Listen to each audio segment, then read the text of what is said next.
हम सबको कहानियों में हैप्पी एंडिंग ढूंढने की आदत सी हो गई है ना। दिल चाहता है कि सब कुछ आखिरी में ठीक हो जाए, हर कोई मुस्कुराते हुए घर लौट आए। लेकिन दोस्तों, हमारी जिंदगी कहानियों की तरह सीधी सी, साफ सी और प्रिडिक्टेबल टाइप नहीं होती है। कभी कभी अंत में सिर्फ खामोशी बच जाती है और वही खामोशी सबसे ज्यादा चिल्लाती है। आज जो मैं कहानी आपके लिए लेकर आया हूँ वो एक आईना भी है, जो हमें ये दर्शाता है कि कैसे एक छोटी सी गलती कब, कैसे और कितनी बड़ी तबाही बन सकती है। ये कहानी बहुत डिस्टर्बिंग और बहुत बहुत ज्यादा दिल को दहला देने वाली होने वाली है। हम अक्सर जिस चीज को कैजुअल बोलकर टाल देते हैं या फिर कूल समझकर नॉर्मल बना देते हैं, कभी कभी वही छोटी सी बेवकूफी एक पूरे घर को शांत, सन्नाटे भरे शमशान में बदल सकती है। ये कहानी है एक ऐसे परिवार की जो कल तक हंसता था, एकदम खुशहाल था, लेकिन आज उनके घर की दीवारें भी सच बोलने से डरती हैं। सबसे पहले आपको कुछ स्टोरी के कैरेक्टर्स बता देता हूँ। जो मेन कैरेक्टर है उसका नाम है आदर्श, उसकी बहन नियति और आदर्श का बड़ा भाई आकाश, आदर्श के मदर एंड फादर, उसके पेरेंट्स और उसका बेस्ट फ्रेंड अभिनव। ये सब बीटेक थर्ड ईयर में थे और विंटर के टाइम पे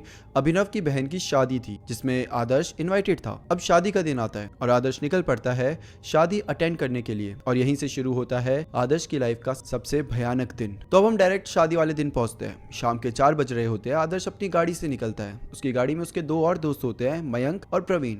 ये तीनों मिलके अब अभिनव के शादी वाले घर में जाते हैं। अब जब ये सारे दोस्त एक जगह मिलते हैं, खुशी का मौका था, तो ये सब ड्रिंक भी करते हैं। आदर्श को छोड़कर बाकी सब ने तो बहुत ज़्यादा ड्रिंक करी। आदर्श ने थोड़ी सी लिमिट में करी क्योंकि उसको गाड़ी भी चलानी थी। उसके बाद ये सब डांस करते हैं, एंजॉय करते हैं। वहां पर पूरी शादी कंप्लीट हो जाने के बाद निकल पड़ते हैं अपने अपने घर की तरफ। अब आदर्श गाड़ी चला रहा है, प्रवीण और मयंक पीछे बैठे हुए हैं। प्रवीण और मयंक ने तो ड्रिंक भी करी हुई थी तो वो थोड़े ज्यादा होश में भी नहीं थे, बट आदर्श एकदम अपने होश में था। अच्छा, आपको पता होगा कि मैरिज लॉन्स जो होते हैं, जहाँ पे ये पूरी शादी होती है, ये बहुत सेक्लूडेड एरिया में होते हैं। तो जहाँ पे अभिनव के बहन की शादी थी वो भी एक सेक्लूडेड एरिया था पूरा। अब विंटर का भी टाइम था, फॉग इतनी थी कि आगे पीछे क्या है दिख ही नहीं रहा था ढंग से। अब आदर्श गाड़ी चला रहा है धीरे धीरे एंड उसको बीच में वॉशरूम जाना पड़ता है। तो वो क्या करता है, गाड़ी को साइड में लगाता है एंड ऐसे ही आगे थोड़ा सा कोने में जाकर वहीं पर टॉयलेट करता है। उसे फॉग की वजह से आगे कुछ दिख भी नहीं रहा है कि क्या है क्या नहीं है। वो वहीं पर टॉयलेट करने के बाद वापस अपनी गाड़ी में बैठता है एंड देन अपने घर की तरफ चल पड़ता है। अब आदर्श जब वापस अपनी कार की तरफ मुड़ा तो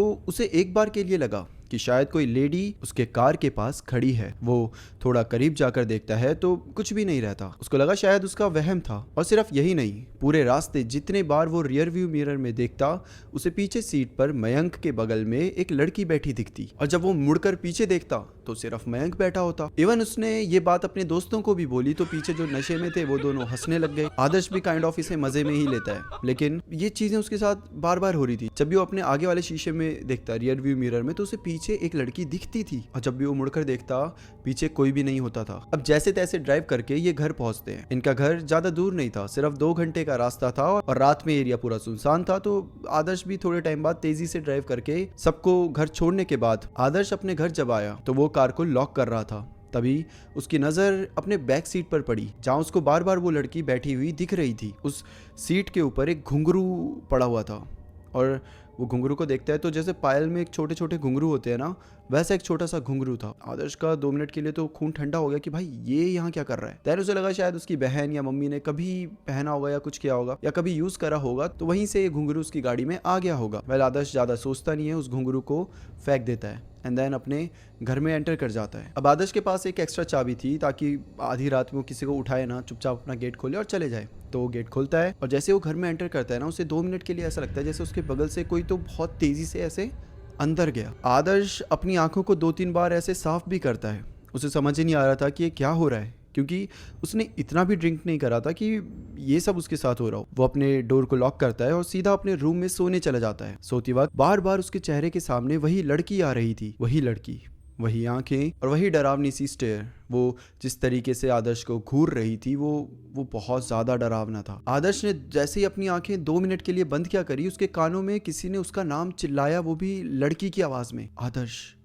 और जैसे ये आवाज़ सुनता है वो एकदम से ऐसे खड़ा हो जाता है। आदर्श को गुस्सा आ रहा है खुद के ऊपर कि यार मैंने इतनी ड्रिंक क्यों कर ली कि मुझे ये सब वहम हो रहे हैं। आदर्श खुद पे गुस्सा भी कर रहा है लेकिन उसको डर भी लग रहा है। इस समय पर वो अपनी आंखें बंद करके पूरा रजाई वजाई पूरा लपेट के फिर सोने की कोशिश कर रहा है। लेकिन अब क्या है कि आदर्श को नींद ही नहीं आ रही, तो वो अपनी ब्लैंकेट हटाता है और बस अपनी जो ऊपर की छत होती है ना उसे देखता रहता है। लेकिन 10-15 मिनट के बाद ही उसके जो रूम की वुडन डोर होती है उस पर नॉक होता है। नॉक सुनकर आदर्श थोड़ा सा डर गया, पर फिर सोचा कि शायद उसकी माँ होगी, चेक करने आई होगी, तो उठकर दरवाजे को खोलकर देखता है, लेकिन सामने कोई भी नहीं होता। और इस समय पर आदर्श खुद से बहुत ज्यादा फ्रस्ट्रेट हो चुका है। उसे पता है कि ये सब जो हो रहा है वो जो उसने नशे करे उसकी वजह से हो रहा है। वो हेलुसिनेट कर रहा है, वो चीजें सोच रहा है जो कि हो भी नहीं रही, और कहीं ना कहीं वो खुद को गुस्सा भी कर रहा है और काइंड ऑफ खुद से प्रॉमिस भी कर रहा है कि आगे से मैं कभी इतनी अल्कोहल कंज्यूम तो नहीं करने वाला। अब सुबह हो जाती है। जब आदर्श उठता है तो थोड़ा सा हैवी फील कर रहा था, जैसे बॉडी में से एनर्जी ही निकल गई हो। नीचे ब्रेकफास्ट टेबल पर उसके मम्मी और उसके पापा बैठे हुए थे। वो भी उनके पास जाता है और नाश्ते के लिए उनके साथ बैठ जाता है। सब उससे पूछते हैं कि फंक्शन कैसा रहा। आदर्श भी अपना माइंड डाइवर्ट करने के लिए बातें करने लगता है। तभी आदर्श की नजर डाइनिंग टेबल के नीचे पड़े घुंघरू पे जाती है। ये वही सेम घुंघरू था जो कि उसके गाड़ी में उसको मिला था, जिसको उसने फेंक दिया था। सेम वही घुंघरू डाइनिंग टेबल के नीचे पड़ा हुआ था। उसका दिल एक सेकंड के लिए थम जाता है। तभी पीछे से उसका बड़ा भाई आकाश उसके कंधे पे हाथ रखता है तो आदर्श एकदम से डर के उठ जाता है। आकाश एकदम से हंसने लग जाता है कि क्या हुआ भाई, चुड़ैल देख ली क्या तूने, एकदम से ऐसे डर क्या रहा है। ये सुनकर वहां पे बैठे मम्मी पापा भी हंसने लग जाते हैं, लेकिन आदर्श उसके दिमाग पे कुछ और ही चल रहा था। अच्छा, ये आखिरी चीज थी जो आदर्श के साथ पैरानॉर्मल सी फील हुई थी। इसके बाद से आदर्श के साथ कुछ भी पैरानॉर्मल हुआ नहीं, लेकिन जो हुआ वो बहुत ज्यादा बुरा था। अब ऐसे ही दिन बीतते जा रहे थे। आदर्श के पापा का कपड़ों का अच्छा खासा बिजनेस था और दिन ब दिन वो लॉस में जा रहा था। घर वालों ने भी ज्यादा ध्यान नहीं दिया क्योंकि बिजनेस में चलता है, आज प्रॉफिट है तो कल लॉस है, तो ये चलता जा रहा था। एंड देन एक दिन एक ऐसी न्यूज आती है जिसने पूरे घर वालों को हिला के रख दिया, काइंड ऑफ उन सबकी दशा बदल के रख दी। दरअसल रात का समय था। आदर्श, उसकी बहन नियति और उसके पेरेंट्स आदर्श के बड़े भाई आकाश का वेट कर रहे थे, जिन्हें ऑफिस से आने में काफी लेट हो चुका था।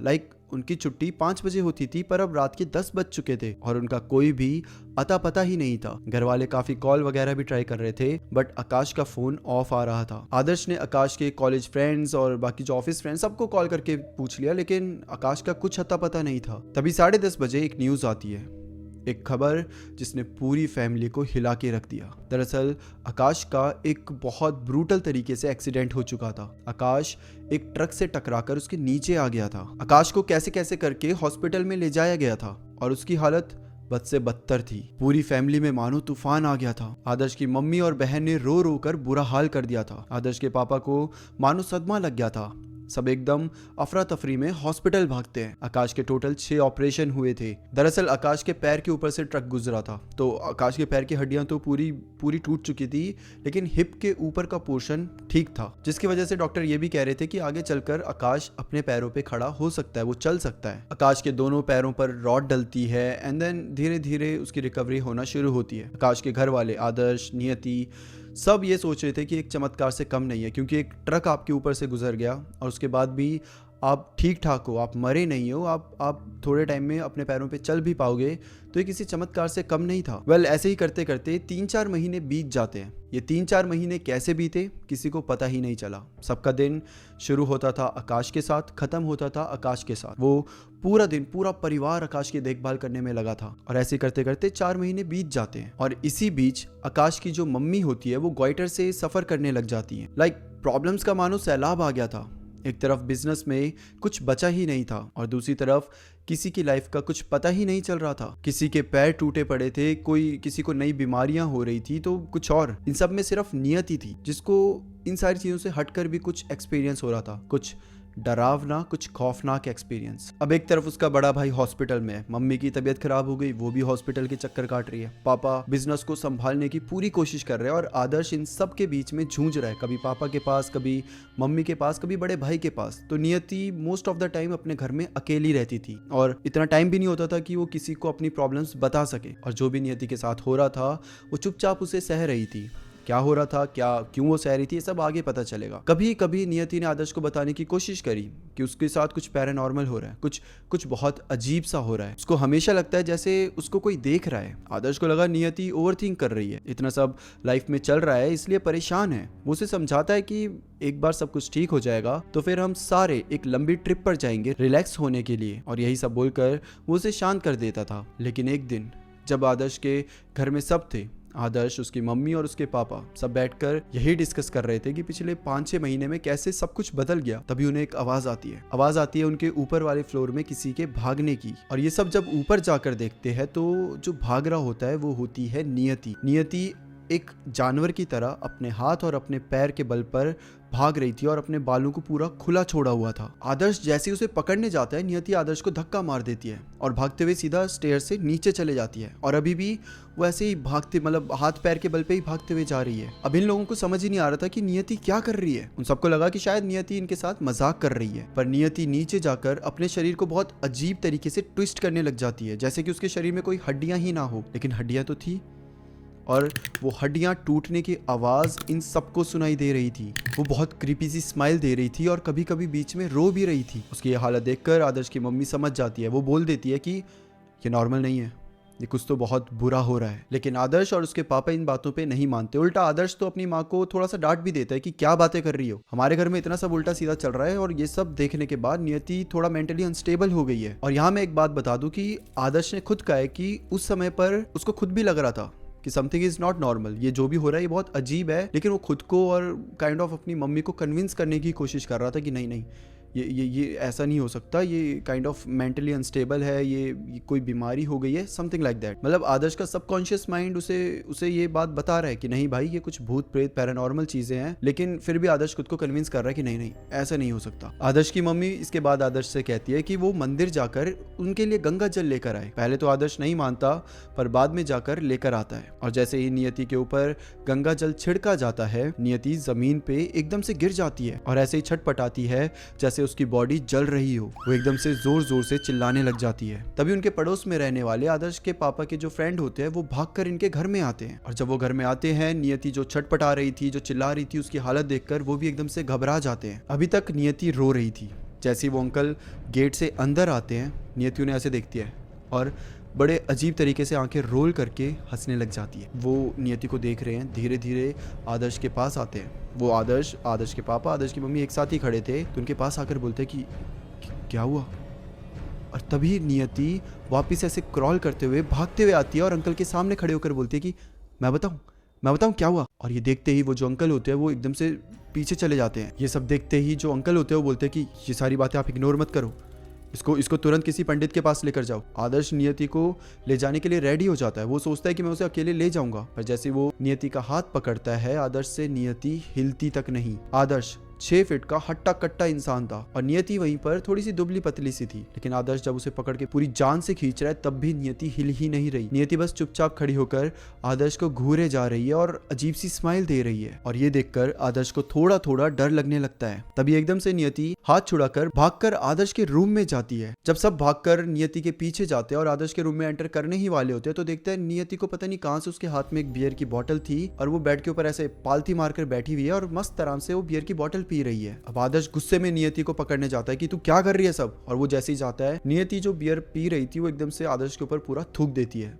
और उसके बाद हंसने लग जाती है। बहुत गंदे तरीके से हंसने लग जाती है। सिर्फ हंस नहीं, मतलब वो पूरा अपने ऐसे सर हिला रही है, उसके बाल ऐसे पूरे हवा में उड़ रहा है और वो हंस रही है। और ये वो समय था जब नियति की ये सारी हरकतें देखकर उसके पूरे परिवार वालों की धड़कनें तेज हो गई थी। सबके अंदर एक अजीब सा डर सा पैदा हो चुका था। और वो जो अंकल वहां पर थे वो आदर्श को बाहर आने को बोलते हैं। वो सब नियति को उस रूम में लॉक कर देते हैं और वो अंकल आदर्श को बोलते हैं कि नियति को ले जाना मुश्किल है। उनकी जानकारी में एक पंडित थे जिन्हें वो यहाँ बुलाने के लिए बोलते हैं। जब वो पंडित जी को सब कुछ बताते हैं, तो जो पंडित जी होते हैं, पता नहीं क्यों, लेकिन वो यहाँ आने से मना कर देते हैं। वो बोलते हैं कि ये जो भी ताकत है वो इतनी पावरफुल है कि पंडित जी उसको नहीं हैंडल कर पाएंगे, और अगर पंडित जी ने कुछ भी करने की कोशिश करी तो ये जो भी आत्मा है वो सबको मार भी सकती है। इसके बाद आदर्श 2-3 और पंडित जी से बात करता है, बट सबके सब यही रीजन देकर मना कर देते हैं। एक पंडित जी थे जो बोलते हैं कि तुम इसे तुरंत मेहंदीपुर बालाजी ले जाओ क्योंकि वहीं पर इसका इलाज हो सकता है। वो एक पंडित जी का नंबर भी देते हैं और बोलते हैं कि इनसे कांटेक्ट करो, अगर इसको कोई ठीक कर सकता है तो सिर्फ यही है। अब इनके पास एक होप थी कि इसको मेहंदीपुर बालाजी ले जाया जाए, लेकिन सबसे बड़ी बात थी कि उसको लेकर कैसे जाए।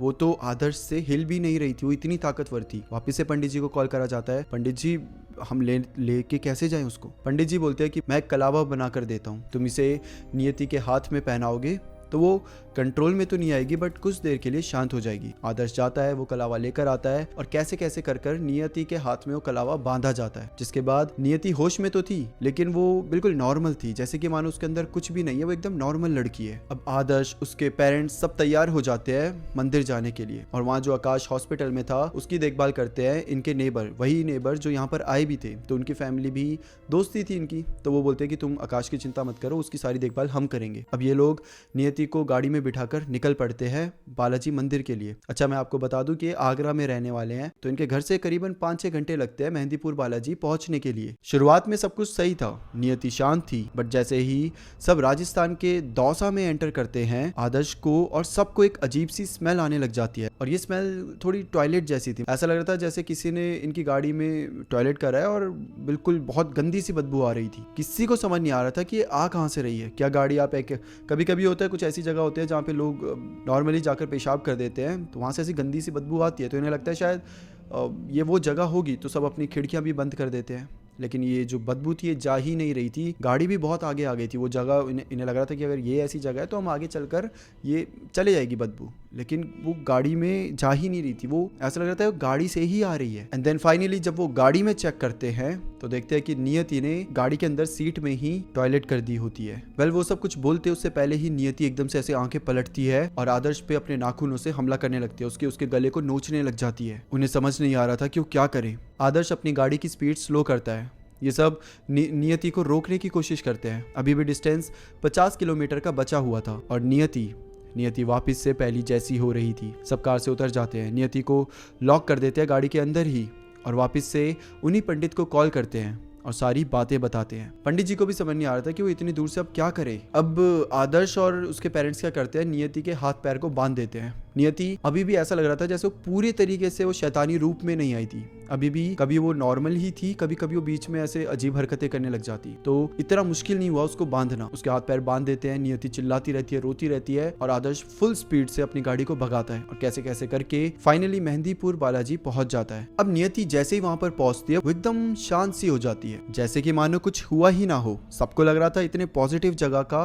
असर होगा, बट शायद सब आने वाली इतनी बड़ी ट्रेजिडी से एकदम अनजान थे। इस वक्त रात हो चुकी थी और जिस पंडित से लोग मिलने वाले थे वो चले गए थे, वो अब अगली सुबह आने वाले थे। अब यहाँ पर नियति शांत हो चुकी है और ये भी सब सोच रहे कि अब सुबह तक क्या करें, तो थोड़ी सी पास में एक होटल होता है, तो वहाँ पर जाते हैं। होटल में जाकर एक रूम को बुक करते हैं एंड देन अपने अपने कमरे में आ जाते हैं, जिसके बाद इन्होंने होटल वालों को बोलकर खाना ऊपर ही रूम में मंगा दिया होता है। नियति अब बेड में सो रही है, ये तीनों अपना अपना खाना खाते हैं एंड देन सोने लग जाते हैं। आधी रात हुई थी कि अचानक से पूरा स्टाफ, होटल का पूरा स्टाफ तेजी से चिल्लाने लग जाता है और कुछ लोग आते हैं और आदर्श के जो मेन डोर था रूम का उस पर बहुत तेज से खटखटा रहे हैं। आदर्श और उसकी फैमिली एकदम हड़बड़ाकर उठ जाती है। इनके सामने होटल का मैनेजर खड़ा होता है एकदम कांपता हुआ और वो सीधा आदर्श को पकड़कर उसकी बालकनी में ले जाता है, जहां से जब वो बालकनी से नीचे का मंजर देखता है तो आदर्श के पैर कांपने लग गए थे। आदर्श को तो मानो चक्कर आने लगे थे। उसकी हालत देख के उसके मम्मी पापा दौड़ते हुए आते हैं और जब बालकनी से नीचे देखते हैं तो अचानक से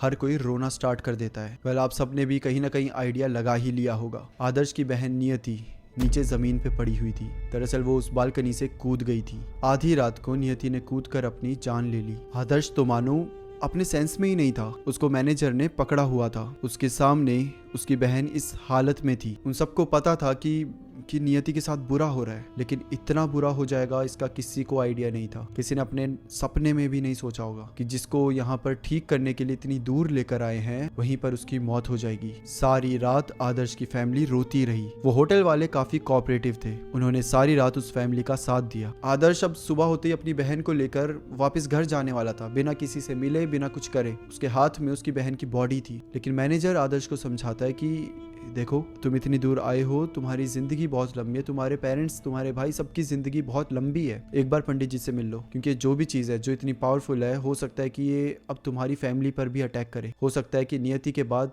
किसी और का भी नंबर आ जाए। तो बस एक बार अगर यहाँ तक आ गए हो तो बस एक बार जाकर पंडित जी से मिल लो। आदर्श भी इस बात को मान जाता है और वो पंडित जी के पास जाता है। उसकी पूरी फैमिली एकदम बदतर हालत में थी। उन्हें देखते ही न जाने कैसे वो पंडित जी समझ गए। उन्होंने बस ये बोला कि वो जो चाहती थी वो हो चुका है, तुम सबने बहुत देर कर दी। आदर्श ये सुनते ही रोने लग जाता है, बहुत रोता है, सब रोने लग जाते हैं। और तब पंडित जी ने शुरुआत से बताते हैं कि सब की शुरुआत कैसे हुई। एंड देन आता है वो शादी वाला दिन। आदर्श आधी रात को जब टॉयलेट कर रहा था तो उसे नहीं दिख रहा था वो कहाँ पर था। दरअसल वो एक कब्रिस्तान में था। जहाँ वो टॉयलेट कर रहा था वहाँ पर काफ़ी पावरफुल एंटिटी काफ़ी टाइम से पड़ी हुई थी, मतलब सदियों सालों से पड़ी हुई थी। और जब आदर्श ने वहाँ टॉयलेट करा और काइंड ऑफ दारू वारू भी पी हुई थी, सब कुछ, मतलब एक इंसान जितना भी नेगेटिव हो सकता है, आदर्श वो सब कर रहा था उस समय पर। और तब वो जो एनर्जी होती है वो आदर्श से चिपक जाती है, उसके पीछे लग जाती है। और वो जो एनर्जी थी वो इतनी पावरफुल थी कि उसने आदर्श की फैमिली का सब कुछ खत्म कर दिया। पहले उसने आकाश का एक्सीडेंट करवाया और उसको भी मारना ही चाह रही थी, लेकिन आकाश बच जाता है उसकी विल पावर की वजह से। उसका ऑरा बोल दो या उसकी एनर्जी बोल दो काफी हाई थी। लेकिन वहीं पर जो नियति थी, नियति की इमोशनली और स्पिरिचुअल एनर्जी बहुत वीक थी, जिसकी वजह से उस पर काबू पाना आसान था। और नियति अपने घर वालों की सब जब हालत देख रही थी उन 4 महीनों में, अपने भाई की हालत, आदर्श की हालत, अपने पापा, अपनी मम्मी, सबकी हालत, तो वो और ज़्यादा वीक होती जा रही थी, जिसकी वजह से उसके ऊपर कंट्रोल पाना और ज़्यादा आसान हो चुका था। और नियति इतनी वीक थी तो उस पर जब कंट्रोल पा लिया तो इतनी बुरी तरीके से पाया कि अब नियति से उस आत्मा को बाहर निकालना बहुत मुश्किल हो गया। ये सब जानने के बाद आदर्श खुद को ब्लेम दे रहा था कि ये सब जो भी हुआ वो उसकी वजह से हुआ है। पंडित जी उसे समझाते हैं कि ये तुम्हारी वजह से नहीं हुआ, ये तुमने जानबूझकर नहीं किया। बस हम अपनी जिंदगी में कुछ ऐसी चीजें कर बैठते हैं जिनका अंदाजा हमें कभी हो ही नहीं पाता, हमें पता ही नहीं होता कि हमने क्या कर दिया। और आदर्श के साथ भी कुछ ऐसा ही हुआ था। पंडित जी आदर्श को बोलकर एक पूजा रखवाते हैं, नियति की शांति के लिए भी और वो जो आत्मा थी वो इनका पीछा छोड़ दे इसके लिए भी। वेल, ये पूरी कहानी 2017 की है। आज 2025 है और आज के टाइम में भी इनके पूरे परिवार के ऊपर से वो आत्मा नहीं गई है। ऑल्दो बहुत कम हो चुका है, सब कुछ धीरे धीरे नॉर्मल होने लगा है, बट कभी कभी इन सबको भी फील होता है कि कुछ तो नेगेटिव अभी भी इनके साथ है, कुछ तो है। आदर्श को आज भी उसके घर में वो घुंघरू मिलते हैं जो उसे गाड़ी में मिले थे, डाइनिंग टेबल के नीचे मिले थे ना, वो आज भी मिलते हैं। ऐसे नहीं कि रोज मिल रहे हैं, लेकिन साल में करीबन 2-3 बार, कभी कभी एकदम अचानक से मिल जाएंगे। और आज के टाइम में भी ये पूरा परिवार कहीं ना कहीं एक डर के साथ जी रहा है, एक डर कि कहीं जो नियति के साथ हुआ वो किसी और के साथ ना हो जाए। अनगिनत पंडितों को इन्होंने दिखा दिया है, तांत्रिक के चक्कर लगा दिए, एस्ट्रोलॉजर्स दिखा दिए, सबको दिखा दिया, लेकिन कोई भी उस एनर्जी को पूरी तरीके से दूर नहीं कर पाया। अच्छा, यहाँ पर मैं ये भी बता दूं कि कुछ चीज़ें इन्होंने भी गलत करी। लाइक जब ये मेहंदीपुर बालाजी गए थे, पूजा हुई थी, तो उसके बाद कुछ चीज़ें बताई थी कि ये चीज़ें मत करना, जैसे दारू मत पीना, नॉनवेज खाना एकदम छोड़ दो, मतलब सोचना भी नहीं है उस बारे में। घर में अंडे तो आने ही नहीं चाहिए। 2-3 साल इन्होंने सब कुछ फॉलो भी करा, लेकिन जब इन्हें लगा कि सब कुछ चला गया, सब ठीक हो गया, तो इन्होंने वापस से दारू पीना शुरू कर दिया, घर में अंडे आने लग गए, नॉनवेज खाना शुरू करा।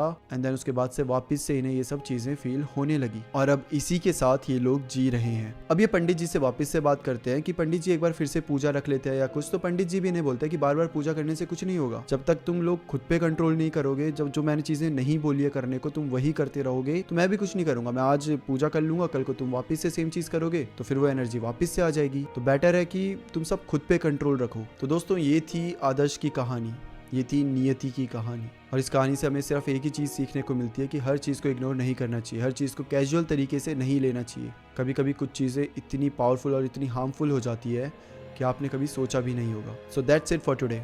फिर मिलते हैं किसी और टॉपिक के साथ, तब तक के लिए bye bye and take care.